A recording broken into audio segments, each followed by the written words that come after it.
Hello welcome friends, स्वागत है आपका हमारे यूट्यूब चैनल में।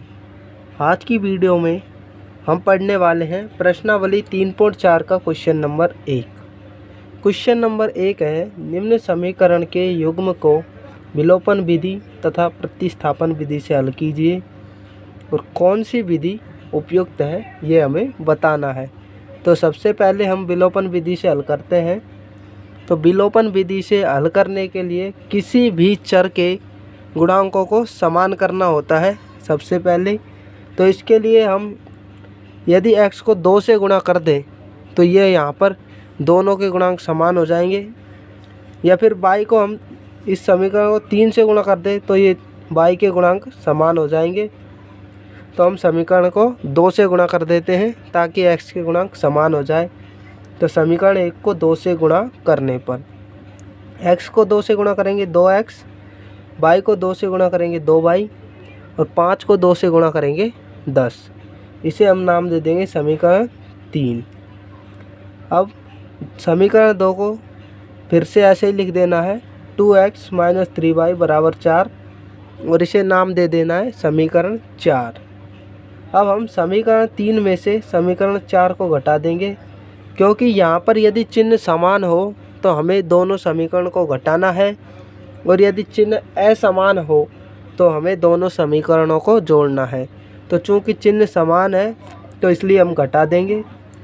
तो यदि 2 में से 2x घटाएंगे तो 0 बच जाएगा, और 2y में से -3y घटाएंगे, जैसे यहाँ देख सकते हैं 2y - 3y, तो ये माइनस माइनस प्लस हो जाएगा और 2y + 3y बराबर हो जाएगा 5y। तो 5y बराबर, और 10 में से 4 घटाएंगे तो 6, और यहाँ से y बराबर आ जाएगा 6/5। तो y का मान आ गया हमारे पास 6/5। अब y का मान यहाँ कर देते हैं साइड में। y का मान समीकरण 1 में रखने पर, अब y का मान हम समीकरण 1 में रख देते हैं। तो समीकरण 1 में y का मान रखेंगे x प्लस y का मान है 6/5 बराबर 5। तो x बराबर, ये प्लस में है तो पक्षांतरण करेंगे तो ये माइनस हो जाएगा 6/5। x बराबर 1, तो 5 और 1 का ऐसे लिया 5, 1 का भाग 5 में देंगे 5 बार, और 5 × 5 = 25, माइनस 5 का भाग 5 में देंगे 1 बार। तो 6 को गुणा 1 से करेंगे तो 6। x बराबर 25 में से 6 घटाएंगे तो 19, और 5 का 5, तो x का मान आ गया है 19/5। हम नीचे लिख देंगे, अतः x बराबर 19/5 और y बराबर 6/5। अब हम इसे हल करते हैं प्रतिस्थापन विधि से। तो चलिए प्रतिस्थापन विधि से हल करते हैं। नीचे प्रतिस्थापन विधि से हल करेंगे। तो यहाँ प्रतिस्थापन विधि, और हमारे समीकरण है x + y = 5 समीकरण 1, और 2x - 3y = 4 समीकरण 2। अब प्रतिस्थापन विधि जैसा कि आप पीछे पढ़ चुके हैं, तो हमें समीकरण 2 से x का मान ज्ञात करना है। तो x का मान ज्ञात करेंगे तो y वाले पद को इधर पक्षांतरण कर देंगे 4 + 3y, और 2 का भी इधर पक्षांतरण कर देंगे ताकि x का मान आ जाएगा 4 + 3y/2। इसे हम समीकरण 3 नाम दे देते हैं, समीकरण 3। अब हमें समीकरण 3 को समीकरण 1 में रखते हैं, यानी x का मान समीकरण 1 में रखते हैं। तो समीकरण 3 से x का मान समीकरण 1 में रखने पर, 1 में रखते हैं तो x की जगह पर ये मान रखेंगे 4 + 3y/2 + y = 5। अब इन दोनों का लैसे लेंगे, 2 लैसे आ जाएगा, तो 2 का भाग 2 में देंगे 1 बार, 4 + 3y, और 1 का भाग 2 में देंगे 2 बार, और y को 2 से गुणा करेंगे तो 2y बराबर 5। यहाँ से 4 + 3 और 2 5y हो जाएगा, और ये भाग में है तो इधर जाएगा, गुणा में चला जाएगा, 5 दूनी 10 हो जाएगा ये। तो 5y इसका पक्षांतरण करेंगे, दिख नहीं रहा, ऊपर लिखेंगे, तो 5y और इसका पक्षांतरण कर देंगे 10 - 4, 5y बराबर 6, y बराबर 6/5, क्योंकि यहाँ पर गुणा में है तो ये भाग में चला जाएगा, और y बराबर आ जाएगा 6/5। अब हमें y का मान समीकरण 3 में रखने पर, अब हमें y का मान समीकरण 3 में रखना है। समीकरण 3 है हमारा x बराबर 4 + 3, y का मान है 6/5 और बटे में 2, तो x बराबर 4 + 36 18/5 बटे में 2, x बराबर इन दोनों का लैसे लेंगे, 5 और 1 का लैसे आ जाएगा 5, और 1 का भाग 5 में देंगे 5 बार, 5 को 4 से गुणा करेंगे तो 4 × 5 = 20, प्लस 5 को 1 से गुणा करेंगे तो 18, इन पूरे के बटे में है 2।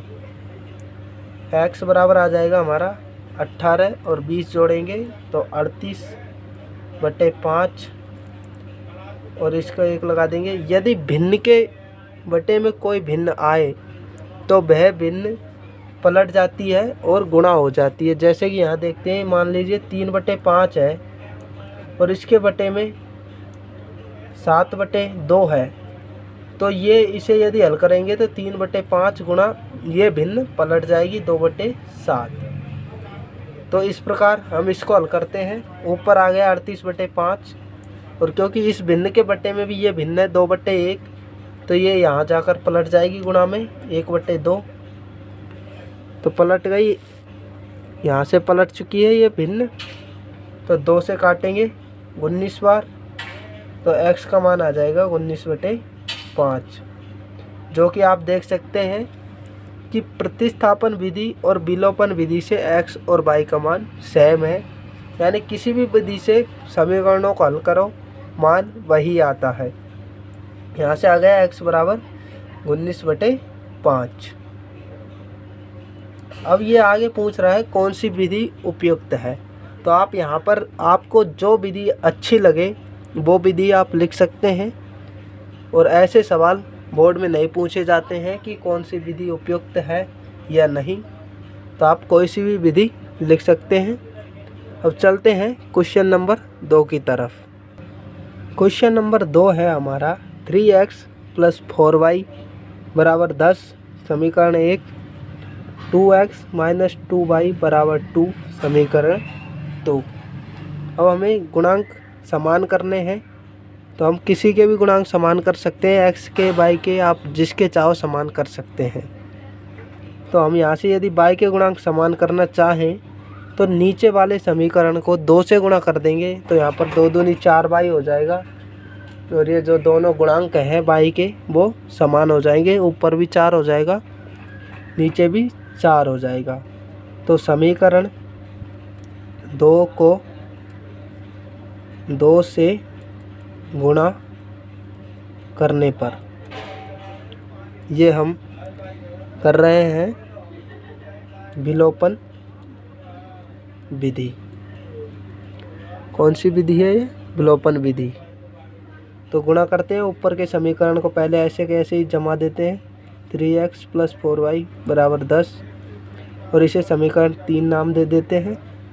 अब समीकरण 2 को 2 से गुणा करेंगे तो 2 दूनी 4x माइनस 2 दूनी 4y बराबर 2 दूनी 4, समीकरण नंबर हो जाएगा ये 4।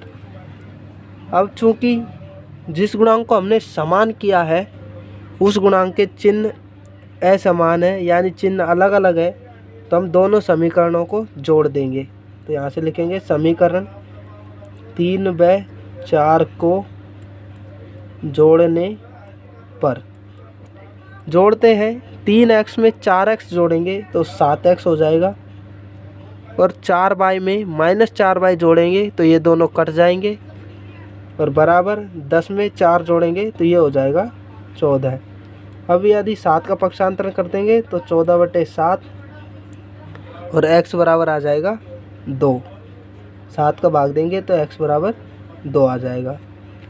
अब हमें x का मान किसी भी समीकरण में रख सकते हैं, तो x का मान समीकरण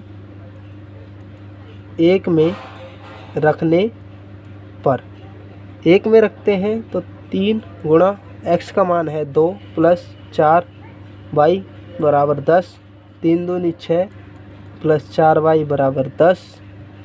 तो 4y इस 6 का पक्षांतरण कर देंगे, 10 - 6, 4y बराबर आ जाएगा, 10 में से 6 गया तो 4, y बराबर 4/4, क्योंकि ये गुणा में है तो भाग में चला जाएगा, और y बराबर आ जाएगा 1। 4 में 4 का भाग देंगे, y बराबर 1। यहाँ से लिख देंगे, आता है x बराबर 2 और y बराबर 1। अब हम हल करते हैं प्रतिस्थापन विधि से। तो हम नीचे हल करते हैं प्रतिस्थापन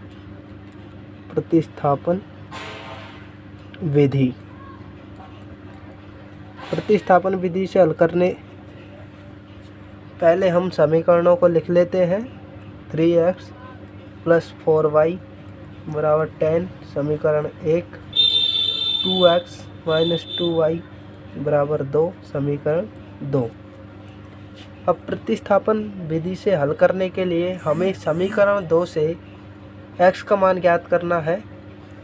तो हम x का मान ज्ञात करेंगे, 2x - 2y का पक्षांतरण कर देंगे तो बराबर 2 + 2y, और x बराबर 2 + 2y/2। x बराबर, यहाँ से हम 2 कॉमन ले लेंगे ऊपर से, तो 2 कोष्टक में 2 एकम 2, 1 बच जाएगा, और 2 का भाग देंगे, y बच जाएगा बटे में 2। 2 से 2 कट जाएगा तो x बराबर हो जाएगा 1 + y। इसे हम नाम दे देंगे समीकरण 3। अब समीकरण 3 से जो x बराबर 1 + y आया है, इसका मान हम समीकरण 1 में रख देंगे। तो यहाँ करते हैं साइड में, समीकरण 3 से x का मान समीकरण 1 में रखने पर, 1 में रखते हैं तो 3 कोष्टक में 1 + y + 4y बराबर 10। तो ये हो जाएगा 3 एकम 3 + 3y + 4y बराबर 10। 4 × 3 = 7y हो जाएगा ये, और 3 का पक्षांतरण करेंगे तो 10 - 3 7y बराबर 7, और 7 का पक्षांतरण करेंगे ये भाग में चला जाएगा, 7/7 बराबर 1। अब y का मान हमें समीकरण 3 में रखना है। तो y का मान समीकरण 3 में रखने पर, 3 में रखेंगे तो x बराबर 1 + y का मान है 1 बराबर 2। x बराबर आ जाएगा हमारा 2। तो यहाँ लिख देंगे, आता है x बराबर 2 और y बराबर 1। तो आप देख सकते हैं कि दोनों विधि से ही x और y के मान समान है। तो इससे यह सिद्ध होता है कि हमारा सवाल सही है, और आप इन समीकरणों को किसी भी विधि से हल कर सकते हैं, x और y के मान सेम ही आएंगे। और आगे पूछ रहा है कौन सी विधि उपयुक्त है, तो इसके लिए आप कोई सी भी विधि लिख सकते हैं जो आपको अच्छी लगे। वैसे ये बोर्ड में नहीं पूछे जाएंगे कि कौन सी विधि उपयुक्त है। तो थैंक्स फॉर वाचिंग, और वीडियो देखने के लिए हमारे चैनल को सब्सक्राइब करें, और पिछली वीडियो को देखने के लिए डिस्क्रिप्शन चेक करें। थैंक्स।